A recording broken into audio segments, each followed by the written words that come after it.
Buenas noches, doctores. Daremos inicio a la sesión en 5 minutos.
Buenas noches a todos. Soy el doctor Juan José Sochigua García, gerente de enlace científico para Nilber México. Les doy la más cordial bienvenida a este tercer módulo y el último en el cual nos encontramos actualmente del curso latinoamericano Avances en Cirugía Endoscópica, Sinusal Garrino, Sinusitis Crónica, impartido por el doctor Roy Casiano.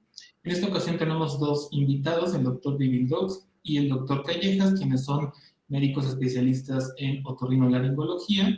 El doctor David Dogs es médico especialista por la Universidad Autónoma del Estado de México. Realizó cirugía endoscópica de senos paranasales y de base de cráneo en el Hospital 12 de Octubre de Madrid, España. Tiene un diplomado en rinología y de senos paranasales y cirugía facial por la UNAM. También es miembro del Comité Internacional de la Sociedad Americana de Rinología, Sociedad Europea de Rinología, la Federación Mexicana de Otorrinolaringología profesor de otorrinolaringología de la Facultad de Ciencias de la Salud de la Universidad Panamericana y también es profesor del curso intensivo de la Universidad Nacional Autónoma de México. Actualmente ejerce su práctica privada en el Hospital Médica Sur de la Ciudad de México. Y el doctor Callejas es médico especialista en otorrinolaringología, profesor asistente del Departamento de Otorrinolaringología de la Pontificia Universidad Católica de Chile. Realizó un fellowship clínico en rinología y cirugía endoscópica de base de cráneo en Nueva Zelanda con el doctor Richard Douglas, y su práctica clínica actualmente se divide entre la rinología terciaria y la cirugía endoscópica de base de cráneo. Gracias, doctores, y bienvenidos. Muchas gracias, Juan. Bienvenidos a todos, bienvenidos a esta tercera y última edición de estas pláticas interesantísimas del doctor Roy Casiano, que tengo el gusto de presentar para los que no los conozcan, y que no lo conozca, pues se ha perdido de una gran personalidad. El doctor Roy Casiano es director del Rhinology and Endoscopy Skull-Based Program del Departamento de Otorrinolaringología de la Universidad de Miami Miller School of Medicine. Había dicho que iba a hacer esta introducción de su currículum breve para que no nos quedáramos más tiempo aquí, pero todo el mundo sabe que es una gran personalidad, conoce y domina el tema, entonces espero que puedan aprovecharlo y al final de la charla hacer las preguntas o dudas correspondientes que se las dirigiremos a él, perdón. Buenas noches y le dejo el micrófono al doctor. ¿Verdad? El doctor Callejas tiene algo, bueno, eso después, ¿no? Como moderador. Ok. Sí, a introducir al doctor Callejas también, de Chile. A ver, abrir mis diapositivas. Un momentico. ¿Ahí la ven? ¿Ven la diapositiva? Ahora sí. Espero que la vean. Sí, ok, bien.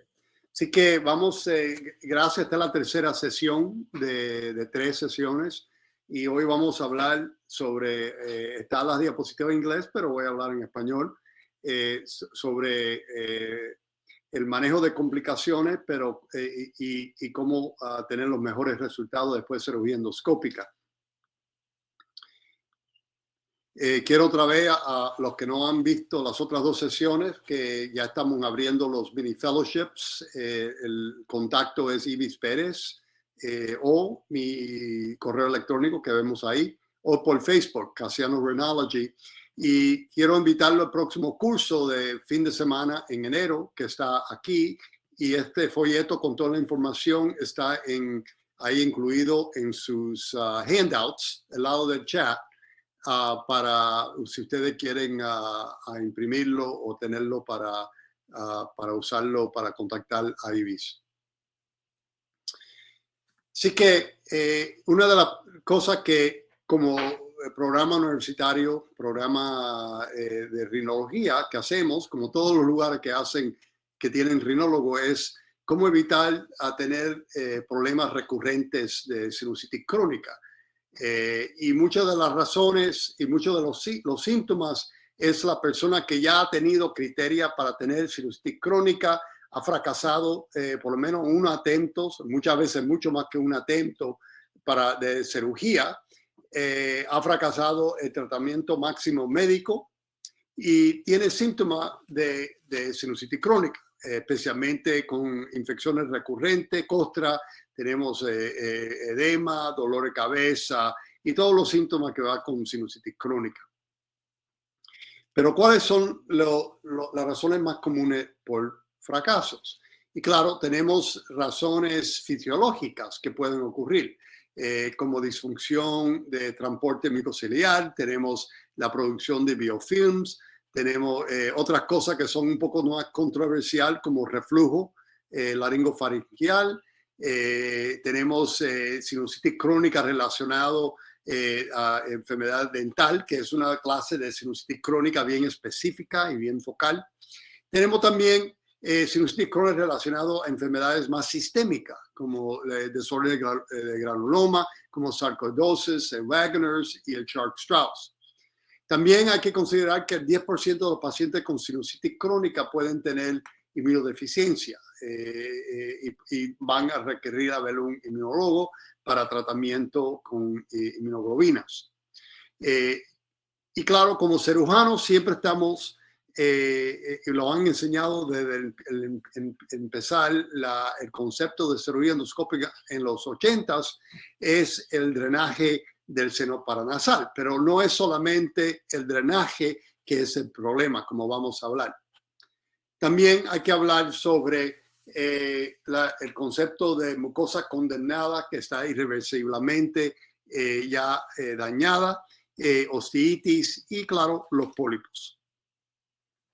Una de las razones más comunes que hemos visto de estudio después de estudio por qué hay revisión, especialmente en pacientes que ya se han operado, es que han tenido no una buena cirugía. Desde el punto de vista que muchos de estos pacientes con enfermedades más avanzadas, como pólipos, tiene por lo menos retenido cerdillas del etmoide, siendo anterior, posterior, escachándose y bloqueando el receso frontal de la agonasi, hasta el unciforme mismo puede estar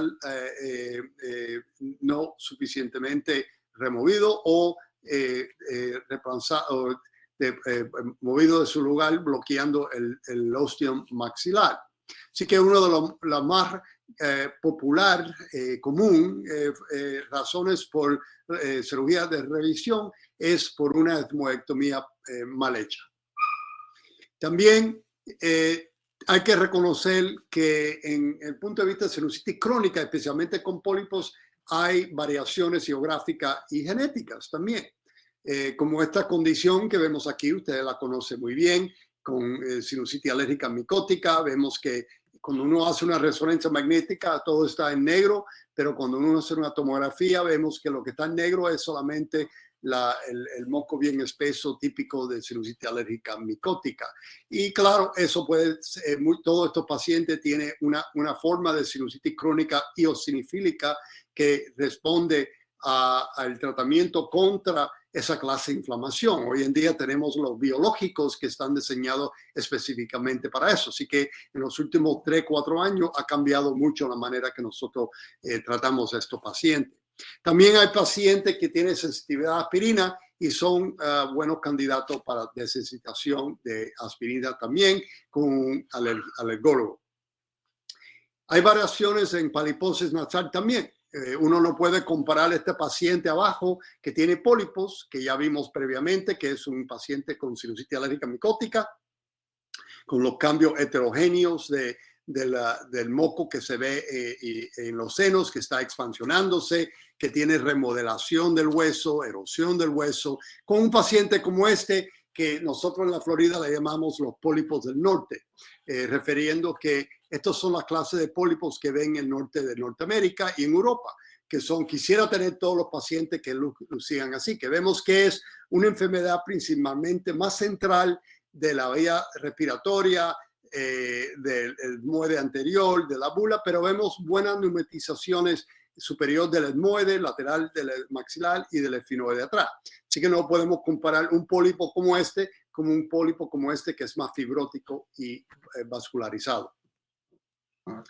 Y esto es una cosa una diapositiva que yo uso para enseñar las relaciones de latitud y poniendo las ciudades americanas impuestas sobre las ciudades europeas de África y más al este. Y vemos que en la mayoría de los pacientes que tienen sinusitis alérgica micótica y especialmente enfermedad sinusitis crónica eosinofílica están en el sureste de los Estados Unidos, en lugares como Miami, Atlanta, Dallas, todos los lugares del sur de los Estados Unidos.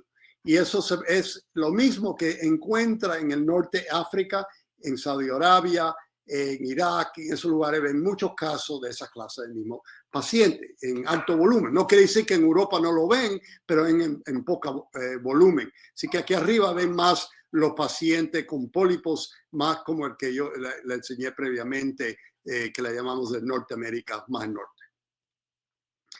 Así que Sí hay indicaciones para sinusotomía extendida como caso primario o caso secundario como revisión y claro, el propósito de cualquier cirugía es de los senos paranasales, especialmente cuando tenemos estas enfermedades eosinofílicas, es poder controlar esa inflamación de largo plazo y la manera principal de controlarla es con antiinflamatorios, esteroides, y también irrigaciones tópicas a las cavidades. El problema es que ningún tratamiento tópico trabaja si no tiene bien abiertos los senos paranasales. Muchas veces solamente una antrostomía por el mietos medio o un esfinoide o una etmoidectomía parcial, cuando está más limitado la enfermedad, trabaja bien. Pero muchas veces también necesitamos saber que podemos convertir a una sinusotomía extendida, siendo maxilar, esfinoidal o frontal. Y claro, no voy a hablar en mucho detalle sobre eso, estas diferentes sinusotomías, pero conocer la terminología sobre lo que estamos hablando de sinusotomía maxilar, en el caso de abrir, quitar toda la pared media del maxilar, siendo conservación del conecte inferior o removiendo el conecte inferior o siendo también remover el acueducto lacrimal. La sinusotomía esfinoidal también es muy común que lo usamos no solamente para casos de sinusitis crónica, pero también más común lo usamos para pituitarias, que es cuando tenemos el abordaje que trabajamos con los neurocirujanos. Sinusotomía frontal, conocemos la extendida que es el draft 2B y el draft 3, que es el procedimiento de Lathrop, que también tiene varias modificaciones que muchas veces es una decisión que hacemos al momento en la cirugía. Así que indicaciones para sinusotomía extendida, hay muchas indicaciones o por caso primario o casos de revisión. Claro, cuando hay problemas con desórdenes ciliares donde hay que depender en las irrigaciones para mover el moco, hay que crear un ambiente anatómico para poder introducir esas irrigaciones de alto volumen. Cuando hay que entrar a un senos que está bloqueado en un lado, podemos entrar por el seno normal del otro lado, contralateral, y cruzar la línea media, que esto es típico de lo que hacemos en el esfinoide o el frontal. Y también si hay que ver sobre unos recesos laterales o en áreas donde no podemos ver bien por los accesos normales, es bueno crear una avenida extendida para poder ver bien alrededor de la esquinita con los telescopios angulados. En el tiempo postoperatorio es muy importante mantener las cavidades limpias, irrigadas con medicamentos. Y en estos casos es muy importante tener estas cavidades amplias, como vemos en cirugías de revisión o en casos donde vemos mucoceles que se forman. Queremos estar seguros que no se reformen y ampliamos bien los senos paranasales. Así que en estos casos con el Lathrop, donde tenemos un caso como este, queremos ver estas cavidades amplias, donde el paciente se puede irrigar, lavar todas las citocaínas que se producen en las glándulas de las membranas del interior del senos, igual como el maxilar y el esfinoidal. Conocer que en el Lathrop se puede modificar y hay muchas maneras de modificarlo. En un caso como este, que tiene tuvo de compresión de Graves, ahora está bloqueando, tiene sinusitis del frontal, no es necesario entrar, no es posible entrar del lado ipsilateral, pero se puede entrar del lado contralateral, cruzar la línea media y abrir y conectar ese lado. Esto es una publicación de uno de mis fellows, el doctor Eloy, que publicó en el 2016, y esto lo enseño solamente para enseñarle que hay muchas maneras de modificar el Lathrop, y eso lo hacemos en casos primarios o en casos secundarios también, de revisión. Y esto ustedes conocen en verde el draft 1, 2A, 2B y 3. Él lo que hizo es agregar 4 más clasificaciones y lo importante no necesariamente conocer estas clasificaciones, pero conocer que hay muchas modificaciones que podemos hacer para acceder al frontal. Como abrir temporariamente un colgajo septal para ir del lado derecho al lado izquierdo, para acceder a una cerdilla así lateral supraorbitaria. También, como enseñé, se puede ir de ese lado ipsilateral, hacer una etmoectomía total, abrir el draft 2A y cruzar la línea quitando el hueso de interseno y el tabique superior para incorporar el seno frontal izquierdo con el derecho. Una situación como esta, que tiene un tumor en el lado izquierdo, pero queremos tener un buen abordaje para asegurar que quitamos toda la base donde el tumor está y hacemos un Lothrop, pero un Lothrop del lado izquierdo totalmente, conservando el receso frontal del lado derecho y las etmoides del lado derecho. O podemos conservar los dos recesos frontales solamente yendo por la línea media, entrando en la línea media al frontal y hacer un Lothrop totalmente por la línea media.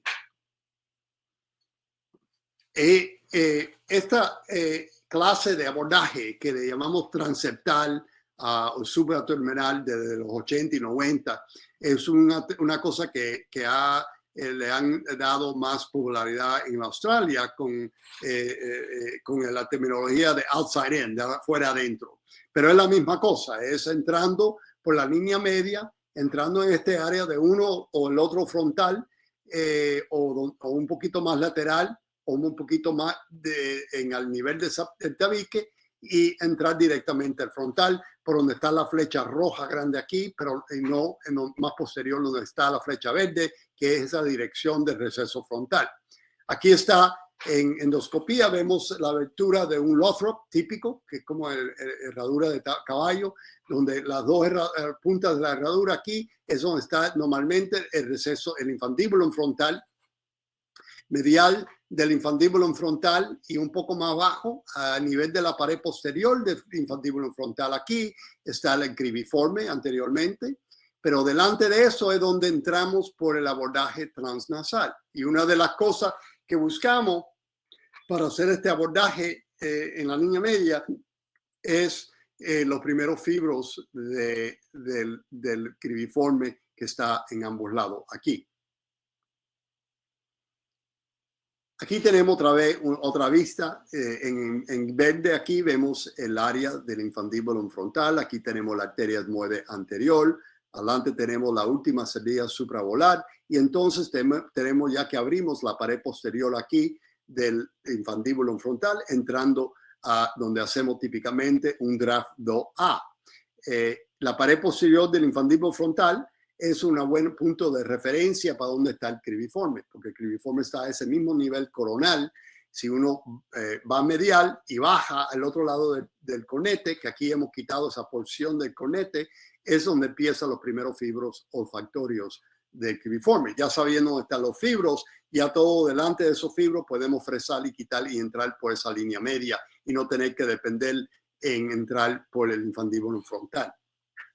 También note que esta porción del cornete medio, desde la inserción anteriormente hasta este punto donde está la pared posterior del maxilar, o del frontal, esta es la parte de la inserción del cornete medio que que es la pared medial del infundibulum frontal. Aquí hemos quitado el cornete, esta porción del cornete medio, y la inserción la hemos fresado para expander el infundibulum frontal medial y anteriormente para crear esta típica abertura de un draft 2B. Así que lo que estamos haciendo es quitando esta porción del cornete medio aquí adelante. A la parte de arriba es la parte que es la pared medial del infundibulum frontal. No confundir esta porción posteriormente, que es la lamela lateral del cribiforme. Aquí tenemos el cribiforme blanco. También saber que donde vamos a estar trabajando para entrar al frontal no es en el área roja aquí, que es el área de la bula y las cerdillas supravulares. El área que vamos a trabajar para aprender cómo entrar al frontal es en el área de Argonazi y de supraargi. El frontal está directamente arriba de esta última cerdilla supraarger. ¿Okay? No tiene nada relacionado a las cerdillas bulares. ¿Okay? Y uno de los ejercicios que hacemos para los residentes y los fellows es a no abrir la bula ni la cerdilla suprabular inicialmente cuando están estudiando el frontal, pero solamente abrir el ager y el supraager para entrar al frontal directamente. Y si quieren hacer un draft 2B, quitarle esta porción del cornete medio y seguir al otro lado para convertirlo en un draft 3. Así que aquí, si van a hacer abordajes transnasal en la línea media, Esta es una arteria aquí muy importante. Esta arteria aquí, claro, usted la conoce como la arteria etmoide anterior, pero una de las ramitas de la arteria etmoide anterior es esta que está debajo de los huesos nasales, que es la arteria nasal de la etmoide anterior. Y esta arteria nasal es esta arteria aquí que sale de un huequito, de una ostium, y corre por un canal, algunas veces no tiene el canal, pero corre por un canal, y eso está totalmente medial del infundibulum, de la pared medial del infundibulum frontal que está aquí. Aquí hemos quitado el conete, esta porción del conete medio, pero está medial de ahí. Y lo importante de esta arteria es que cuando uno encuentra esa arteria, ya está a 2 milímetros más o menos de los primeros fibros del cribiforme anterior. Ya cuando nosotros vemos o la arteria o los fibros, ya sabemos que todo que está medial y anterior de este área podemos fresar sin tener que nivel donde está el infundíbulo frontal para entrar directamente al frontal a un lado o al otro. Esto es un ejemplo de un caso con un mucosel en la línea media del frontal de una cerdilla intersenos. Los frontales están totalmente normal. Y lo que hacemos es buscar el ángulo septal. Quitamos la mucosa del ángulo septal al nivel del conete medio, un poquito más adelante. Y lo que vamos a buscar es dónde está esa arteria. Elevamos la mucosa bien para buscar. Aquí vemos el canal de esa arteria, la arteria misma que está aquí. Y ya sabemos que todo lo que está anterior, incluyendo el canal, y la línea media, fresando este área, podemos entrar directamente al frontal de ese lado o del otro lado. Aquí tenemos la arteria otra vez. Ya sabemos que a los 2 milímetros más atrás están los fibros. Ahora, si no encuentra la arteria, también puede seguir atrás a buscar los primeros fibros olfactorios y ya sabemos el límite posterior de un abordaje nasal en la línea media transeptal. Y claro, podemos fresar delante, abrir bien, quitar el moco del mucosel. Y entonces ya conociendo dónde está la pared posterior del frontal, podemos ampliar lo que necesita lateral de ambos lados, anterior y posterior, para abrir bien el frontal sin tener que ni abrir el receso frontal. Este es otro caso donde tenemos mucoseles. Después de una obliteración del frontal, ha tenido cirugía de Graves, que no se puede entrar en ambos lados directamente por la etmoide, así que podemos ir por la línea media para descomprimir estos dos mucoseles en ambos lados. Aquí vemos que tiene grasa en los frontales de una obliteración hecha hace 20 años. Y esto es lo que luce después de la cirugía. Aquí tenemos el conete medio todavía intacto con su inserción. Y note dónde estamos. Estamos anterior de ese nivel para unir esas dos cerdillas supra-agar y vemos la fibrosis del frontal más arriba común, obliterada previamente de hace años.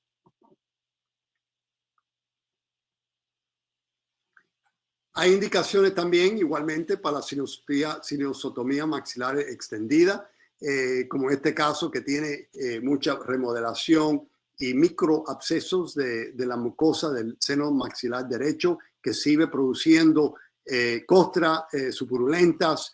La hemos tratado con antibióticos, cultivos, antibióticos tópicos. No entiendo. Y la abrimos y quitamos, la opción es conservar el conete inferior o a quitar el tercio medio del conete inferior y hacer lo que le llamamos una megantrostomía, que es lo mismo. Se puede hacer megantrostomía o se puede conservar el conete inferior y cortarlo un poquito, disminuirlo, pero lo común es quitar la pared medial del maxilar para mirar una buena antrostomía amplia combinada entre el meatus medio y meatus inferior.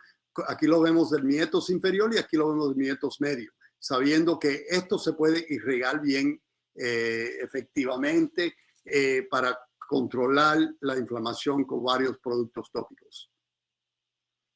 Otra vez, aquí tenemos ese mismo caso. Vamos a enseñarle la técnica. Reducimos un poco el conete inferior anteriormente para ver el meatus inferior, visualizar dónde está la válvula de Hasner, que está ahí. Ahí la estamos succionando, sabiendo que vamos a quitar todo alrededor de esa válvula hasta la pared anterior del maxilar. si vamos solamente a hacer el procedimiento conservando el conecte inferior y entramos por el miétose inferior, abrimos, quitamos con la retrograda debajo de la válvula de Hausner, microradiador con pinza, y vamos quitando el resto de la maxila medial hasta arriba. Y entonces, para completar esa antrostomía ampliada entre mietos medio y el mietos inferior, y al final podemos lateralizar ese conecte inferior, pero no ocluir el mietos inferior. También se puede hacer más, se puede expansionar más, depende de la situación, para crear un procedimiento de Denkers donde quitan una porción del proceso piriforme aquí, para entonces quitar toda la pared anterior del maxilar endoscópicamente, como hacemos con el Goldwall Lock. Y eso lo que le da es más visualización, como el amarillo aquí, que se puede ver especialmente para tumores que están en este área, para poder ir lateral de los tumores.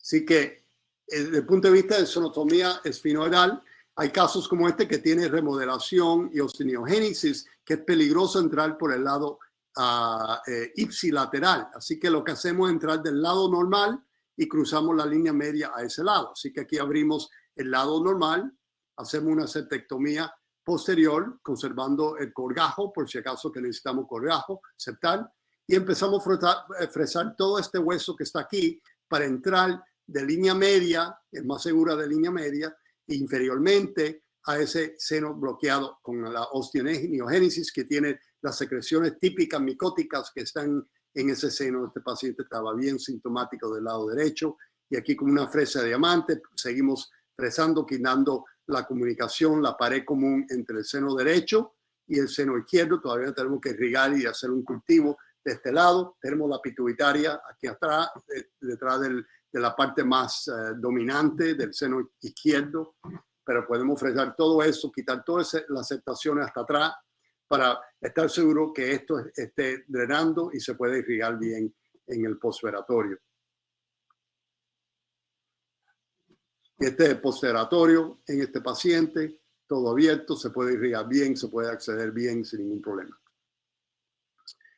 También tenemos situaciones así como micoceles, que es mejor hacer lo mismo, una sinosotomía extendida para tener una bien abertura amplia, no solamente para el control del paciente de largo plazo, pero también para poder tener un buen abordaje para ver la dura y donde está dehiscente la base del cráneo.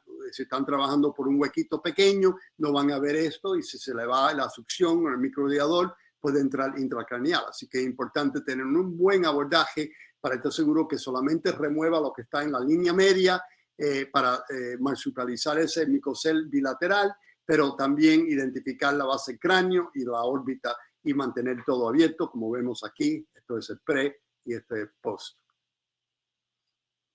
También se puede extender el efinoide lateralmente, y esto lo usamos más para meningoceles y otras lesiones de los recesos laterales del efinoide, como esta aquí, que tenemos erosión aquí típica de donde vienen los meningoceles. Y ahí lo que hacemos es quitar donde está la flecha roja, quitar esta porción del pterygoide, el hueso pterygoide.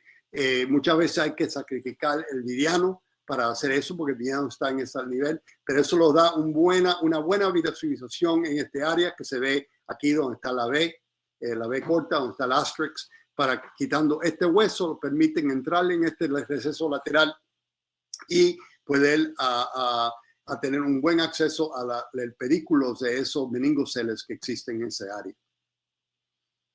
Ahora, ¿cómo podemos minimizar complicaciones?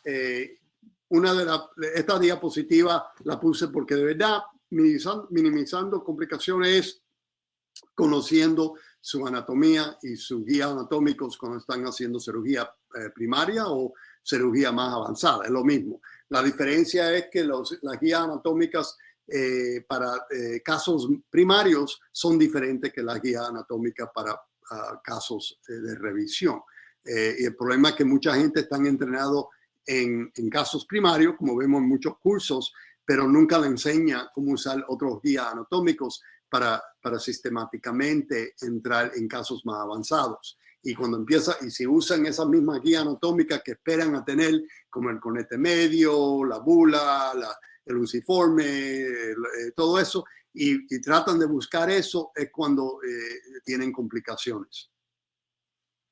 Así que 4 de las cosas más importantes es control de la hemostasis. Claro, tenemos cauterización monopolar. Muchas veces pueden tener una segunda succión que puede mantener la nasofaringe succionada o tener un asistente que ayude. Siempre es importante, si están haciendo pólipos, limpiar los pólipos de la nariz primero para poder colocar adrenalina en el área de la colita del conete, el área de la colita del conete medio. Nosotros usamos la adrenalina de 1 a 1000 y tenemos un botellón y le ponemos tinte violeta para saber que no es para inyectarle al paciente. De verdad no inyectamos ya, hace años que no inyectamos nada. Solamente usamos los cotenoides neuroquirúrgicos, le ponemos la adrenalina de 1 a 1000, la dejamos sentar ahí unos 5 minutos. Si empieza a sangrar a un lado, paramos, irrigamos un poco con agua calientica, le colocamos adrenalina otra vez por un ratico mientras que trabajamos el otro lado un rato y después hacemos lo mismo en el otro lado y volvemos al lado que pusimos más adrenalina. Así que vamos para atrás y para adelante, especialmente en los casos bilaterales. Las aceptaciones, es importante conocer cómo hacer una buena etmoidectomía. Para nosotros la decisión no es etmoidectomía parcial, la decisión es etmoidectomía anterior, removiendo todas las aceptaciones de la órbita y la base cráneo al nivel del etmoide anterior, o una etmoidectomía total, que es removiendo todas las aceptaciones de las etmoides anterior y posteriores de la órbita y de el piso de la base cráneo, sin escachar ninguna aceptación ni ocluir el receso frontal. Muchas veces hacemos un draft 2A cuando hacemos eso, si está involucrado el receso frontal o el frontal, con cuidado a conservar la mucosa alrededor de ese infundíbulum frontal.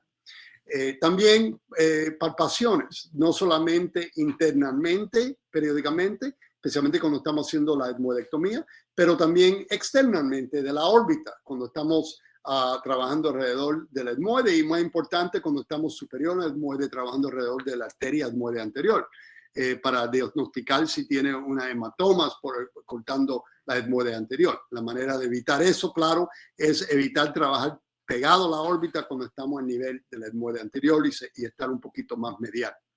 También observar al final, observar bien la base cráneo del área donde uno puede tener liqueo cefalorraquídeo. Nunca debe terminar un caso sin haber limpiado bien para ver si hay un cefalorraquídeo. No hay nada malo tener un cefalorraquídeo, claro, porque puede ocurrir en caso de revisiones. Lo malo es a no diagnosticarlo y no a tratarlo antes que el paciente se despierte con un injecto o cualquier técnica que tenga para reconstruir. Las complicaciones pueden ocurrir, puede ser desangramiento, puede ser orbitaria, puede ser nasal solamente o puede ser intracraneal. Y esto puede ser variable, depende de en qué parte de base cráneo de los senos paranasales que está. Si está en el área de la base cráneo anterior, paracelar o celar, si está clival, si está más abajo, odontoide, o está en la fosa infratemporal.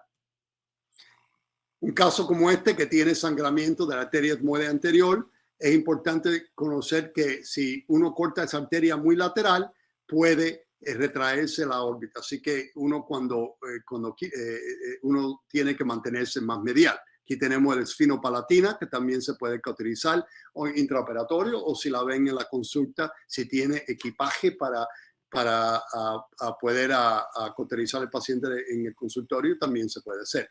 Así que aquí tenemos la arteria, no se retrayó, se puede cauterizar y se puede ver el frontal adelante.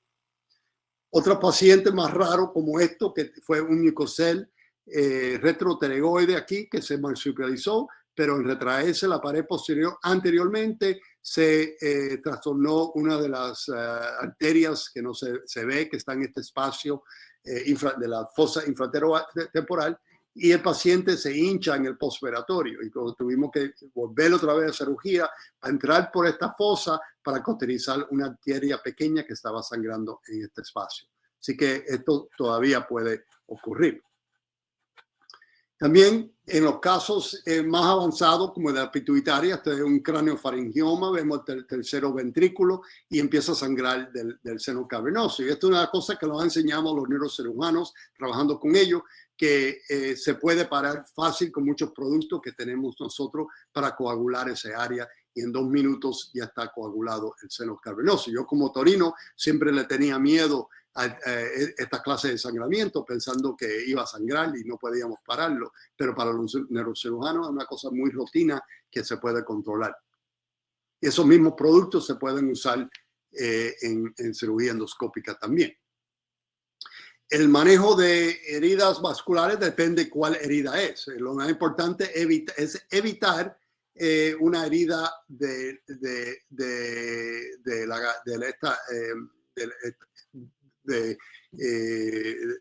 arterias o otras áreas donde puede sangrar. Y, por ejemplo, si tienen un tumor que es como un angiofibroma, es importante a saber que estos pacientes se tienen que embolizar primero para poder hacer la cirugía, especialmente los más grandes. Son los más chiquitos, no hay tanto problema. Estar preparado, tener succión, no solamente monopolar, pero bipolar, y tener manera de tener clips vasculares si es necesario. También tener el equipaje apropiado para trabajar alrededor de las arterias, como la carótida. Tener fresas, diamantes y tener los productos importantes para parar cualquier sangramiento venoso, como le enseñé del seno cavernoso. Neuroradiológicamente se pueden hacer procedimientos de intervención si ocurre estas complicaciones como oclusión de coil o de balloon. Y claro, es importante a saber si el paciente también tiene aneurismo o se forman aneurismo de una herida, por ejemplo, de la carótida. Estos pacientes se tienen que seguir por un tiempo para estar seguro que no ocurre, porque puede ocurrir hasta unos años después de una herida. Y claro, parte de esto es un poco más avanzado, pero parte de conocer la cirugía avanzada, especialmente del esfinoide y para saber conocer la arteria carótida y todos los nervios que corren por la pared lateral del esfinoide y saber qué hacer si ocurre una complicación. Así que en estos casos no solamente usamos navegadores, como en este caso, pero usamos navegadores de fusión, donde tenemos el angiograma de resonancia magnética, pero también TAC y el resonancia regular. Este es un caso de granuloma colesterol, que es un abordaje retrocarótido para abrirlo. Hoy en día le ponemos un injecto de mucosa y después le ponemos una stent por un tiempecito antes que el injecto se mantiene abierto esa parte de la cavidad. Sobre heridas de la carótida es importante tener un buen plan si van a estar trabajando en este área. Así que es muy crítico tener un plan de acción, no solamente uno, pero sus enfermeros y sus anestesiólogos. Si van a trabajar alrededor, como este caso de pituitaria que está aquí, vemos dehiscente el área cavernoso de la carótida, este es el nervio óptico, el receso óptico carótido aquí en el lado izquierdo, y eso se puede ver en la tomografía preoperatoria aquí. Así que es importante conocer eso, no quiere decir que no hacemos la cirugía, pero conocer que está dehiscente y mantenerse más medial de ese área. Sobre el plan de acción, es importante conocer que el sangramiento es controlar el sangramiento primero. El error que tiene uno cuando sangra es empaquetar ese seno, especialmente, por ejemplo, el esfinoide.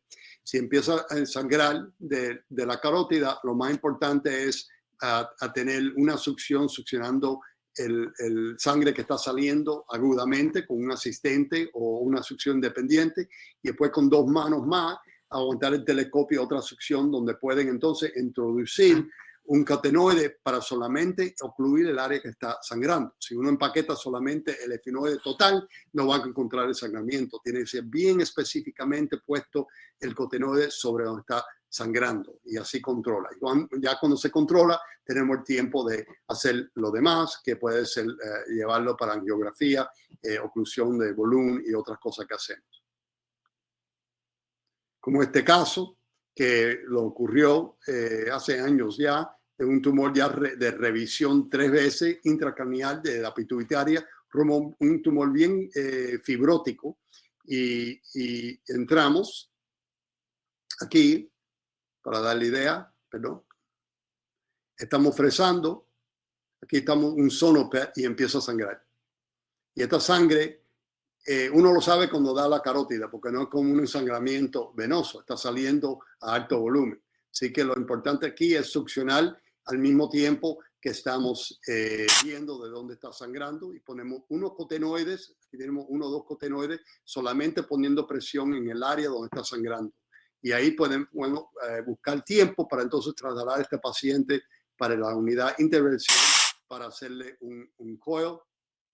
Ahí estamos poniendo, perdón, aquí estamos, y hacerle una angiografía para estar seguro, perdón, una angiografía para estar seguro que contralateral tiene buena vascularización, y podemos ponerle un coil en el lado derecho sin ningún problema porque tiene circulación contralateral. Y ahí podemos ver con una torre adentro de la unidad de intervención, mientras que está poniendo el coil, que donde está sangrando de aquí de la carótida, la parte cavernosa. Y aquí estamos con una torre aquí, mientras que el neurocirujano intervencionista está poniendo el coil para poder, entonces aquí está poniendo el coil, obliterando esa porción de la carótida. Y vemos un pedacito de coil que sale por el huequito mismo, pero ya ha controlado el sangramiento. Este paciente volvió a cirugía a las 24 horas para quitar todo el resto del tumor del lado derecho, especialmente, que era el lado donde estaba perdiendo la visión, con buen control en el postoperatorio y sin ningún problema neurológico. Complicaciones de disectores de poder, de microradiadores, es muy importante. Esto es otro instrumento que si uno no sabe usarlo puede ser peligroso.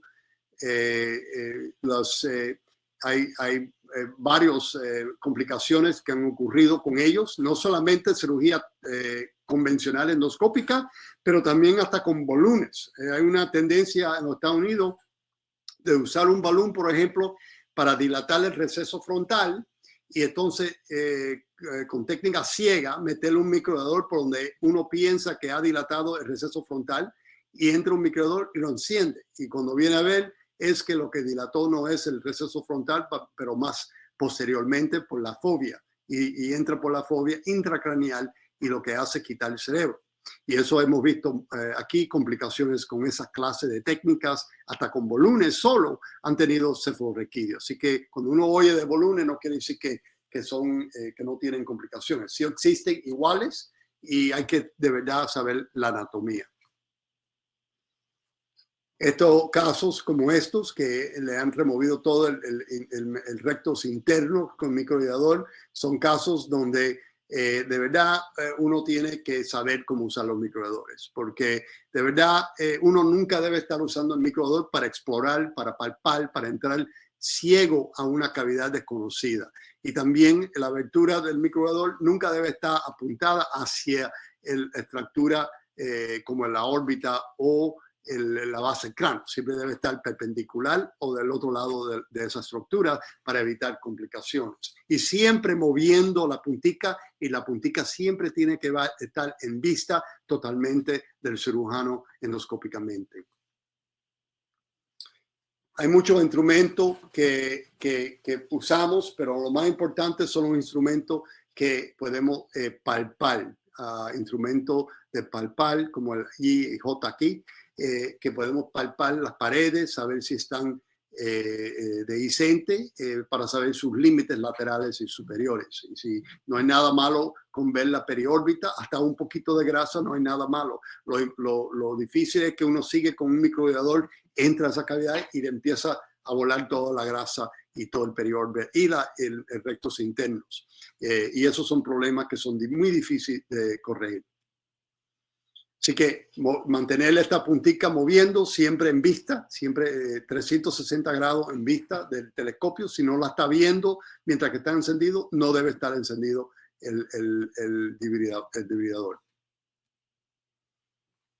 Hay también complicaciones de sinequia que puede no solamente obstruir la nariz, pero puede obstruir los senos paranasales, especialmente un caso como este que tuvo un Pats Puffy, y la razón es que tenía todavía cerdillas supra-agar aquí que no las sacaron, las cacharon bloqueando el seno frontal y se formó remodelación de hueso en este área, y claro, en estos casos hay que hacer un Lothrop para poderla quitar todas esas cerdillas, restaurar la abertura del frontal y drenar ese absceso que le llamamos el Pats Puffy tumor o un absceso paracraneal. Y también tenemos casos como estos, que son micoceles, donde ya hablamos la ventaja de hacer un Lothrop para poder abrir bien y descomprimir ese área. Las complicaciones,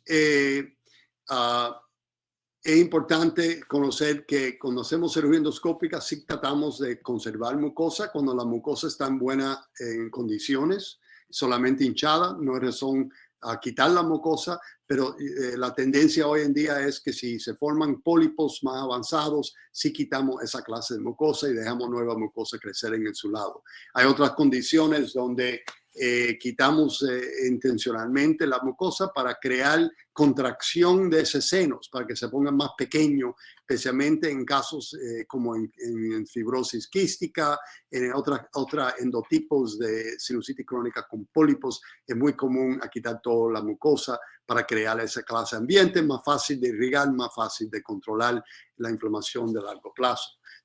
También es importante crear un ambiente donde lo podemos seguir estos pacientes para debridamiento de largo plazo, para hacerle cultivos, para darle antibióticos tópicos si es necesario y o orales.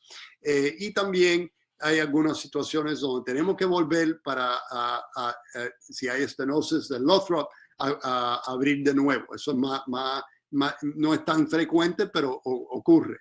También hoy en día tenemos diferentes productos biológicos que podemos entrar, especialmente de esteroide o de hemostasis, como el Quitosen o el Propel, otros productos.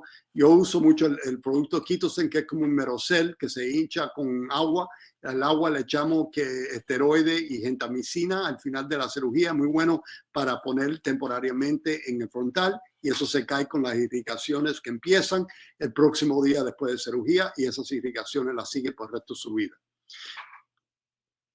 Es importante no olvidarse cuando hacer cirugía endoscópica, saber que al final de toda la cirugía endoscópica de los senos, no olvidarse la línea media, la línea del tabique y del conete medio y del área olfactorio, porque ahí pueden tener pólipos, como el síndrome central, donde hay que quitar esos pólipos. Yo tengo una técnica que usamos con el microedor angulado, donde quitamos la fresa para reestabilizar el área olfactorio, para darle un mejor chance para que recrezca los fibros olfactorios a la mucosa, y también puede introducir los medicamentos antiinflamatorios. Y claro, heridas central del sistema central nervioso. Esto yo prefiero tener, como le digo al residente, yo prefiero tener un cefalorraquídeo porque se puede arreglar mientras que no hay mucho daño al cerebro, que tener un paciente que violamos la pared medial de la órbita y quitamos el rectus interno. Por eso siempre le decimos, si tienen microirrigador, apunta ese microirrigador hacia arriba o medialmente, y no hacia la órbita.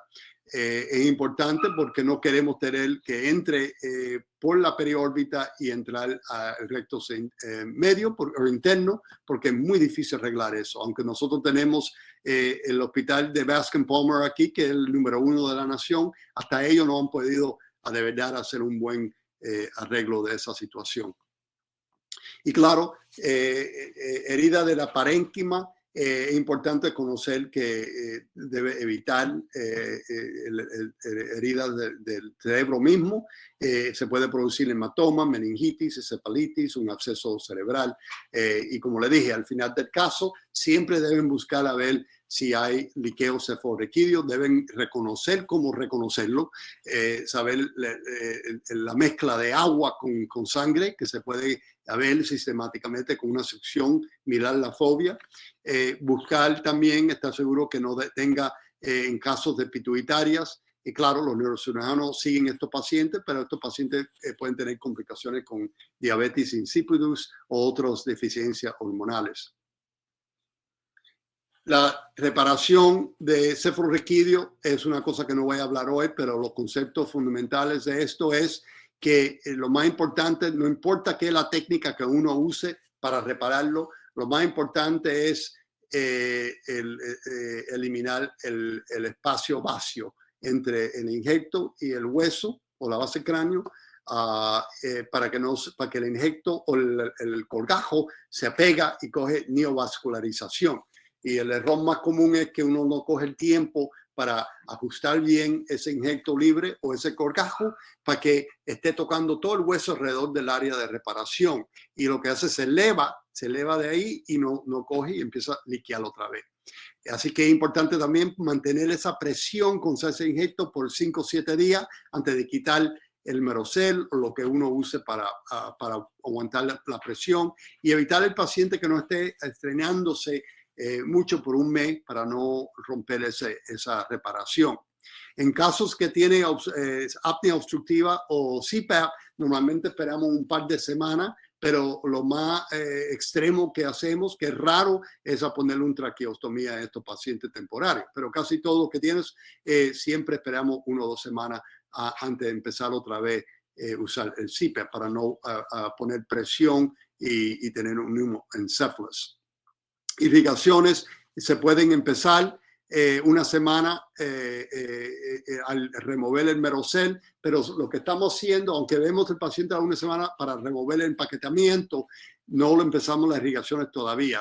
Empezamos a una semana después de eso para estar seguro que el paciente no tiene liqueo cefalorraquídeo y confunda el liqueo con las irrigaciones o las irrigaciones con el liqueo. Así que no queremos las dos cosas ocurriendo, así que esperamos unas semanas más después de quitar el empaquetamiento antes de empezar las irrigaciones.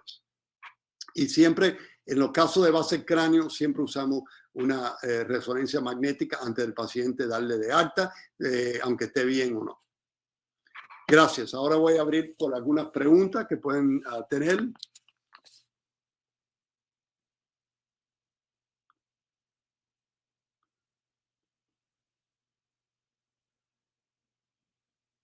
No sé si hay algunas preguntas. Sí, muchas gracias, doctor Carrao, por esa excelente presentación, unos videos espectaculares también. Hay algunas preguntas y quisiera partir. Hay alguien que pregunta, quería confirmar si que usted ya no está infiltrando con anestesia en la cirugía endoscópica. Entiendo que dijo que solo ocupa adrenalina, no sé si la ocupa diluida o directo en forma tópica. Sí, hace años ya, no solamente yo, muchos de mis colegas de la nación. Eso empezó con hace años cuando hubo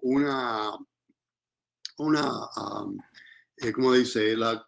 No había ninguna adrenalina de 1 a 100.000 con lidocaína y los hospitales no tenían. Y sí teníamos de 1 a 1.000 en botellas grandes. Y empezamos a usarlo y algunos que lo estaban ya usando por mucho tiempo y estaban diciendo mucho tiempo que trabajaba bien, solamente topical. Y empezamos usando y ahí los quedamos. Nunca volvimos otra vez a inyectar. Y eso hace años ya. Así que usamos cotenoide neuroquirúrgico.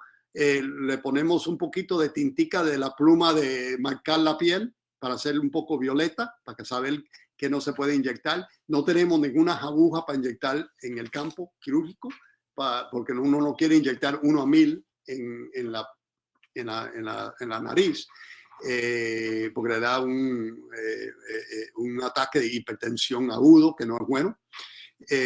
Y de verdad no hemos tenido problemas. El problema es que tiene que ser paciente, tiene que poner los cotenoides donde uno piensa trabajar. Si es el área del esfinopalatino, limpiar los pólipos un poquito, ponerlo donde está la cola, 1 o 2 cotenoides, dejarlo ahí unos 5 minutos y después adelante, si uno va a hacer incisiones del tabique, ponerlo contra el tabique también por unos 5 minutos y trabajar el otro lado si quiere, o hacer los 2 lados y ir de un lado al otro. Pero eso trabaja muy, muy bien. ¿Y hay algún límite de volumen a utilizar? Por ejemplo, en un caso largo en donde uno utiliza varios neuropatis. ¿Hay algún límite de volumen de esta adrenalina 1 en 1000? No sé si me explico. Uno puede ocupar continuamente mientras Nosotros sea lo tópico. tenemos y tenemos un porzuelito de donde poner la orina adentro, de specimen cup, y ahí tenemos la adrenalina y tenemos los cotenoides. Claro, cuando lo usamos lo queremos exprimir un poquito, no meterlo completamente mojado y ponerlo ahí, pero ahí usamos, típicamente tenemos 10, 20 cotenoides ahí y lo usamos durante un caso de un par de horas. Y si empieza a sangrar mucho de un lado, que no es muy común, dejamos otra vez cotenoide ahí, trabajamos al otro lado y volvemos otra vez ya dándole unos minutos que trabaje. Perfecto. Hay otra pregunta con respecto a si usted utiliza antimicóticos en el postoperatorio en casos de sinusitis fúngica. Sí, la sinusitis fúngica que vemos nosotros es lo que es típico geográficamente del sureste de los Estados Unidos, del sur de los Estados Unidos, que es la sinusitis fúngica micótica, fúngica alérgica. Y eso es un problema alérgico, no es un problema de antihongo, y no hay ninguna evidencia que los antimicóticos ayudan en nada de eso. Y hay más evidencia que no trabaja que evidencia que trabaja. Así que yo no conozco mucho que lo usan. Hay excepciones, pero eso es lo más común. Ahora, si es invasiva, tampoco no hay mucha evidencia, pero sí que son casos más invasivos, pacientes inmunodeficientes, problemas hematológicos, diabetes, esas cosas así. En esos casos, después de una cirugía radical, que son siempre cirugías masivas radicales, hecha hoy en día endoscópica, sí hemos usado enfoteresia tópicas, pero todavía no sabemos si de verdad la evidencia no es muy fuerte, si de verdad eso hace una diferencia afuera de los tratamientos fúngicos intravenosos. Perfecto. Bueno, antes de pasar al tema de las complicaciones, quería hacer algunas preguntas sobre los abordajes extendidos de los que habló. En primer lugar, en relación al seno frontal, cuando hace esta cirugía de drenaje de mucoceles después de la descompresión orbitaria, cuando la descompresión, la grasa tapa el drenaje del frontal, ¿qué hace? No sé si le ha tocado manejar que fracase esa primera cirugía de draft 3 o de fresado a través del septum del seno frontal. ¿Qué alternativas quedan? ¿Usaría stent? Es bastante desafiante ese escenario, en mi opinión. ¿Cómo lo maneja? Bueno, como el video que le enseñé, claro, siempre uno enseña los mejores videos, pero eso puede ocurrir. Sí, en esos casos, casi todos los lateros yo uso mucho el Quitosan para entrar ahí y lo infiltro con esteroides y gentamicina y es increíble lo poco inflamación que se ocurre y eso se va cayendo con las irrigaciones, porque es una cosa que empieza en el día después de la cirugía, empiezan las irrigaciones. Pero sí, si siguen fracasando, entonces tenemos que hacer un abordaje más tradicional externo. Es raro que lo tenemos que hacer. Se puede hacer a reobstruir esa porción del frontal o se puede hacer endoscópicamente, obliteraciones transorbitarias o por la ceja, enfocado a ese seno solamente, sin tener que hacer todo lo demás. Así que hay muchas opciones híbridas, endoscópica con externa que se pueden hacer. Que no hablamos hoy, pero es otro tópico completamente diferente. Claro.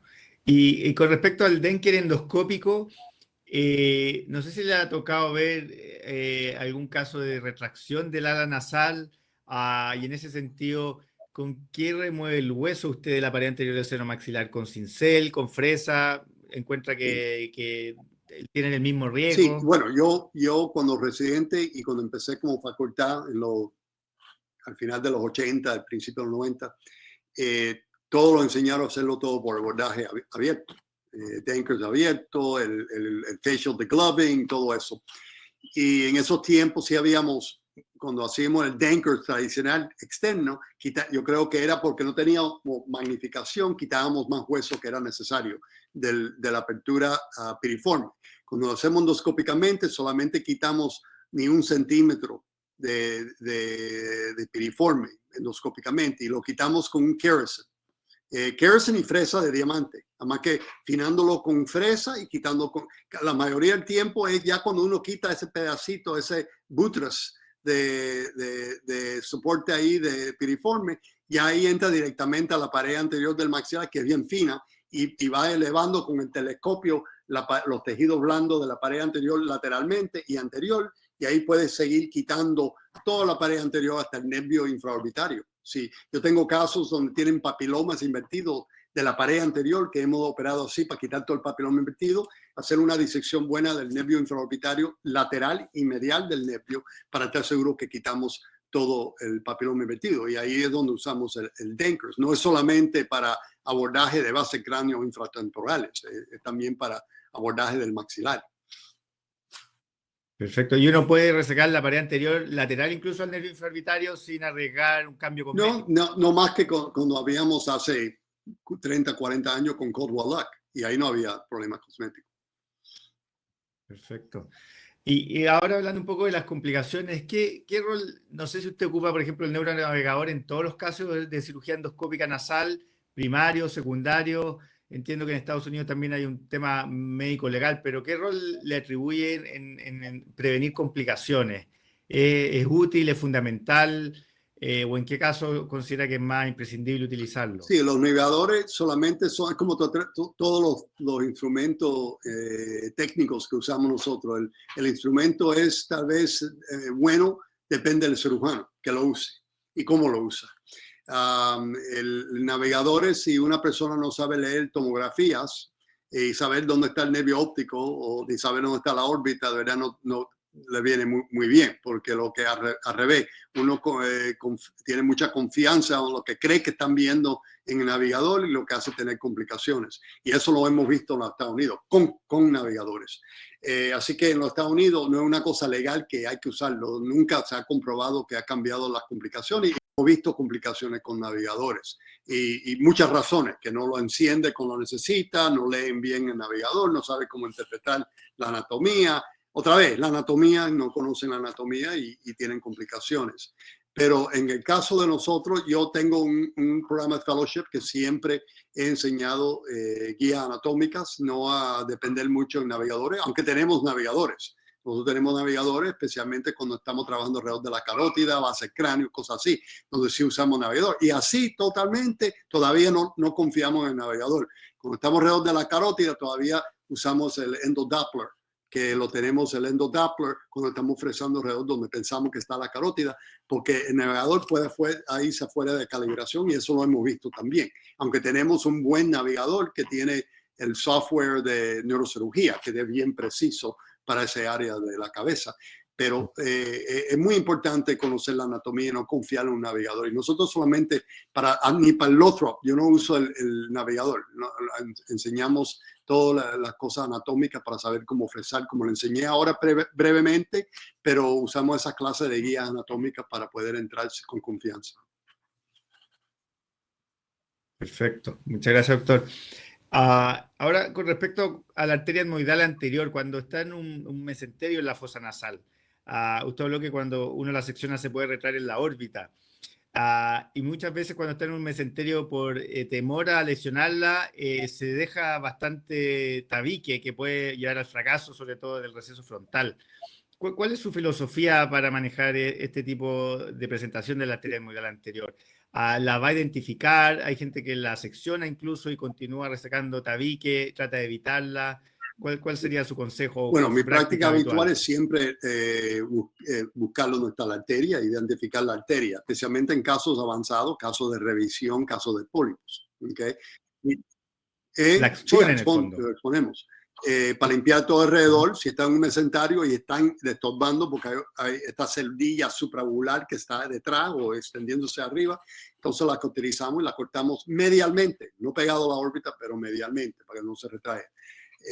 Y hasta ahí hasta usamos los monopolares. El problema con monopolar, si la va a usar, es a tocar la arteria misma, pero dejar 1 milímetro que deja el fuego de la monopolar que la quema, y no ponerla directamente ahí, especialmente si la arteria está en un canal, no tanto en un mesenterio, eso está bien, pero si está pegada a la base del cráneo, si uno se pega y la cauteriza y después ala el monopolar, puede rupturar el hueso alrededor de la arteria y empezar un liqueo cefalorraquídeo. Y nada malo con eso, más que diagnosticarlo y ponerle un injecto sobre eso en el postural, ahí para cerrarlo. Pero es una cosa que puede complicar la operación. ¿Y qué intensidad de monopolar utilizaría en esa situación? Bueno, normalmente cuando estoy en la nariz con los sinopalatines estoy como en 30, ¿okay?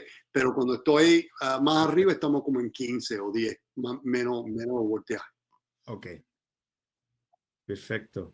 Y pongámonos el caso de en una cirugía endoscópica nasal habitual, se produce una fístula de líquido cefalorraquídeo. Y usted la cierra, ¿cómo cambia el manejo postoperatorio de ese paciente? Por ejemplo, en muchas partes se hace cirugía ambulatoria, me imagino que ese paciente va a quedar hospitalizado, lo dejaría hospitalizado en una sala de complejidad un poco mayor, le tomaría un escáner de control. ¿Cómo cambia su manejo del paciente habitual cuando ocurre una complicación? Ocurrió hoy.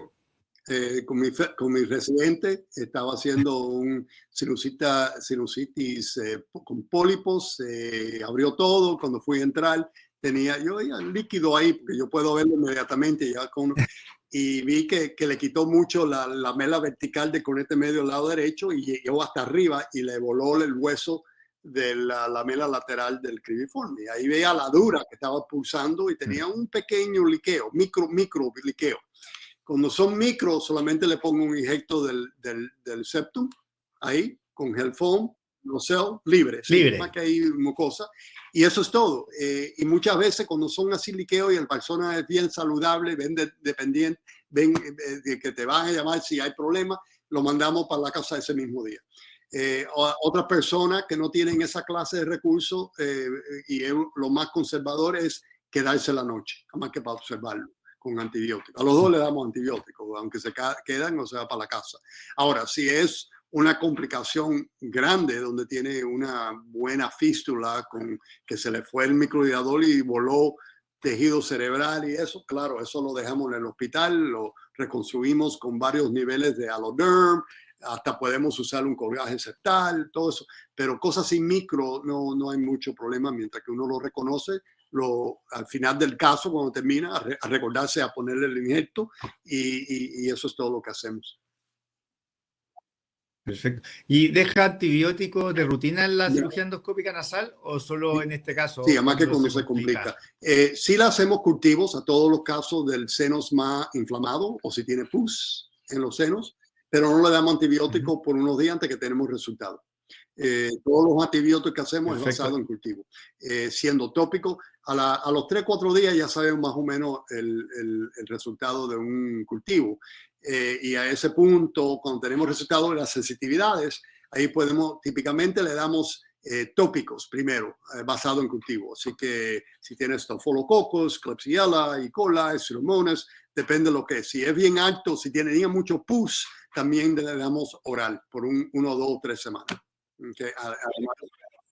Y en el caso de la fístula, ¿qué antibiótico deja? Hoy usamos un cefalosporino. El anestesiólogo se lo dio ahí y le damos orales para la casa. Algo que cruce la membrana de la sangre y el cerebro. Perfecto. Y en el caso ahora de una complicación orbitaria en donde hay exposición de grasa en una cirugía endoscópica, ¿cómo la maneja? ¿La deja cubierta con algo o la deja expuesta?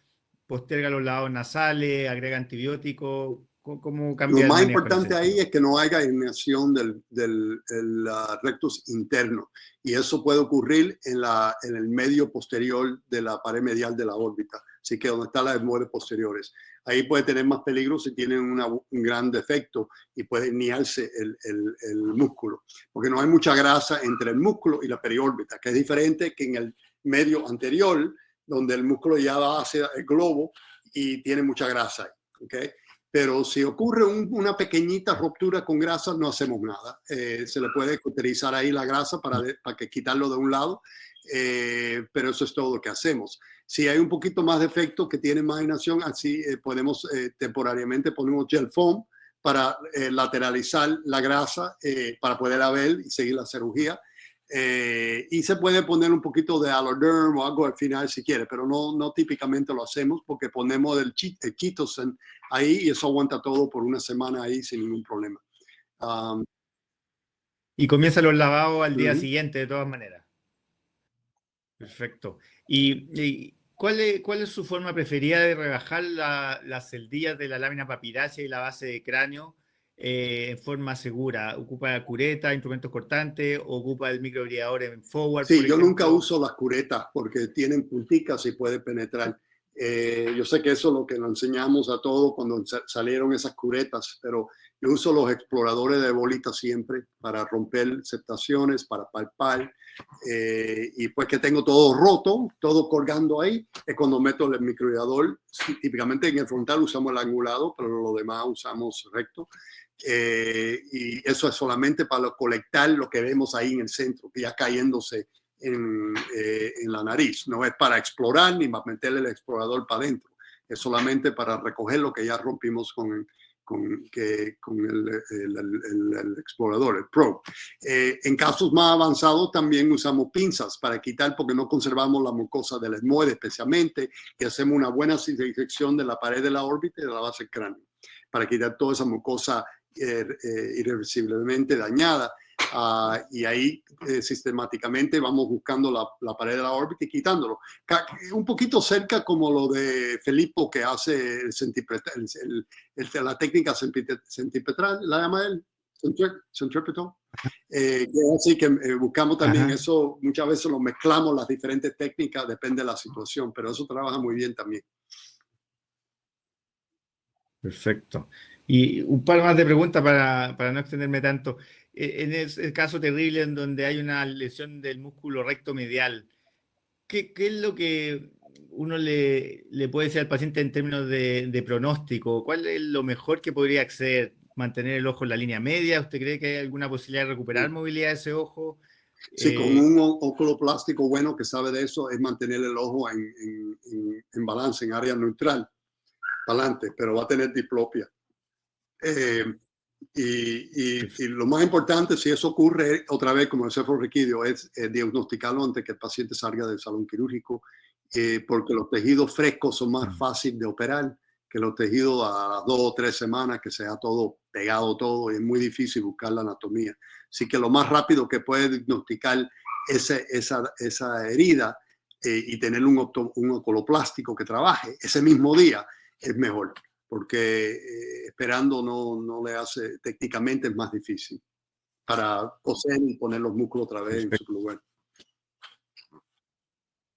Y por último, con respecto a la conversación sobre las posibles complicaciones que uno tiene con un paciente antes de una cirugía endoscópica, ¿qué filosofía tiene usted?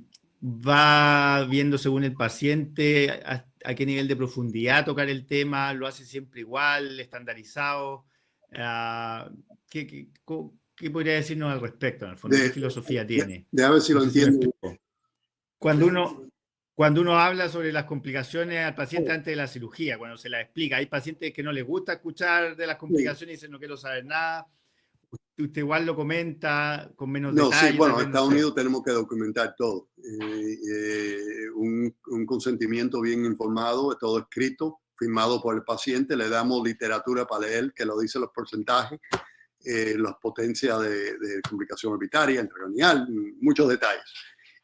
Pero sí le decimos al mismo tiempo al paciente que esas complicaciones son extremadamente bien raros en nuestras manos, que es una cosa que se lo decimos a ellos solamente no para darle miedo, pero para que esté bien informado. Pero afuera de eso, si ocurre esas complicaciones, también está en una institución que puede tener, que podemos cuidar y tratar esas complicaciones si ocurren, que son raras. Así que depende de la situación del cirujano, en clase de institución está trabajando y qué clase de experiencia. Pero de verdad no es para meterle miedo a los pacientes, eso no es la idea. Porque si no, depende cómo uno se lo presenta al paciente. Se le presenta al paciente que van a tener, estar ciego, sin cerebro yo también, ¿quién con una... ¿quién va a operarse con esa clase de información? Claro. Muchas gracias, doctor. Hay una última pregunta que no sé si usted la pueda contestar. Están preguntando de qué material es la botella de Sinus Rings. ¿Sabe usted de qué material es SMS la botella de Sinus Rings? ¿Algún plástico? Es como un plástico que se exprime y sale la presión en el agua. También hay otras cosas que hacen, que son con eléctrico, que tiene batería, que ponen a presión, y así el paciente no tiene que...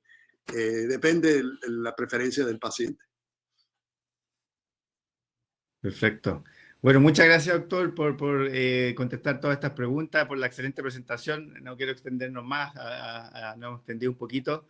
Así que, sin más, no sé si alguno de los otros invitados quiere decir algo.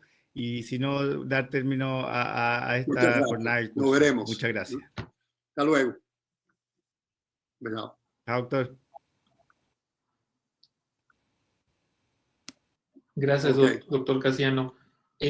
Finalmente, una pregunta que también aquí nos hicieron que me gustaría que nos pudiera apoyar es ¿cómo recomienda hacer el lavado nasal y durante cuánto tiempo? Bueno, lavado nasal es por vida en sinusitis crónica, porque recuerdas que la idea de la cirugía es ponerla amplia para poder introducir todos estos productos, empezando con los lavados, que lo que hace es diluir y enjuagarles a las citocaínas que producen dentro de los senos, que producen los pólipos. Así que la idea es introducirlo a esos senos lo mejor posible. Y si uno se obstruye, muchas veces hay que hacer revisiones de ese seno, como el frontal con el Lothrop, para poderle quitar las citocaínas del seno, porque solamente necesita 1 o 2 senos que se mantienen las citocaínas o empieza a llover, además senos que empieza recurrencia de los pólipos. Así que es importante enjuagarlo todos los días. El primer mes después de la cirugía, típicamente 3 o 4 veces al día. Después 1 o 2 veces al día y eso se sigue con esteroides topicales después de enjuagarlo. Ok, doctor, muchísimas gracias. Bueno, finalmente agradecemos nuevamente al doctor Callejas, al doctor Vividox y al doctor Casiano y a todos ustedes que, bueno, nos acompañaron en estos 3 módulos que formaron parte de este curso. A nombre de NILMED, esperamos contar nuevamente con su asistencia en futuras sesiones. Muchísimas gracias. Muchas gracias. Hasta luego. Chao. Hasta luego.